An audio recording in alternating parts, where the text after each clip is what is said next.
was 27 years old, I left a very demanding job in management consulting for a job that was even more demanding, teaching.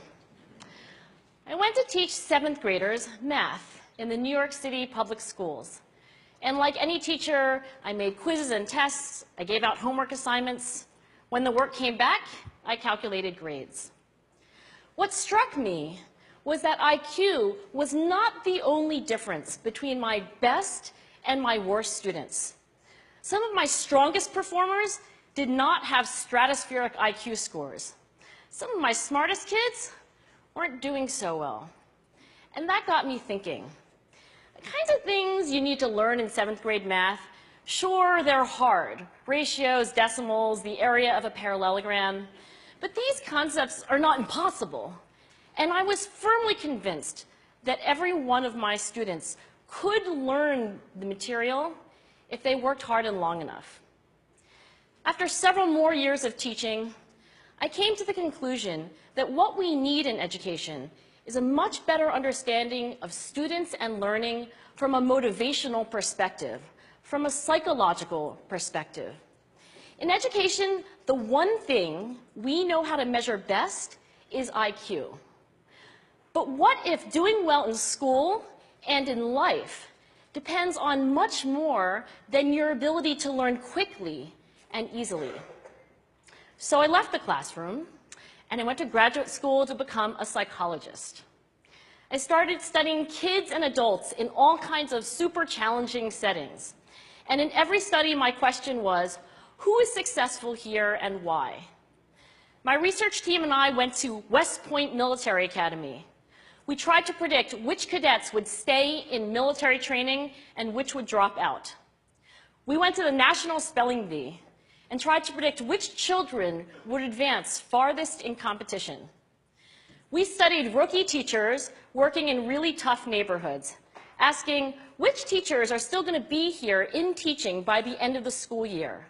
And of those, who will be the most effective at improving learning outcomes for their students?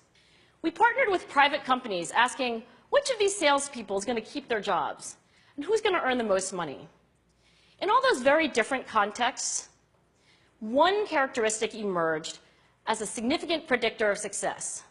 And it wasn't social intelligence, it wasn't good looks, physical health, and it wasn't IQ. It was grit. Grit is passion and perseverance for very long-term goals. Grit is having stamina. Grit is sticking with your future, day in, day out, not just for the week, not just for the month, but for years, and working really hard to make that future a reality. Grit is living life like it's a marathon, not a sprint. A few years ago, I started studying grit in the Chicago public schools. I asked thousands of high school juniors to take grit questionnaires, and then waited around more than a year to see who would graduate. Turns out that grittier kids were significantly more likely to graduate, even when I matched them on every characteristic I could measure, things like family income, standardized achievement test scores, even how safe kids felt when they were at school. So it's not just at West Point or the National Spelling Bee that grit matters, it's also in school, especially for kids at risk for dropping out.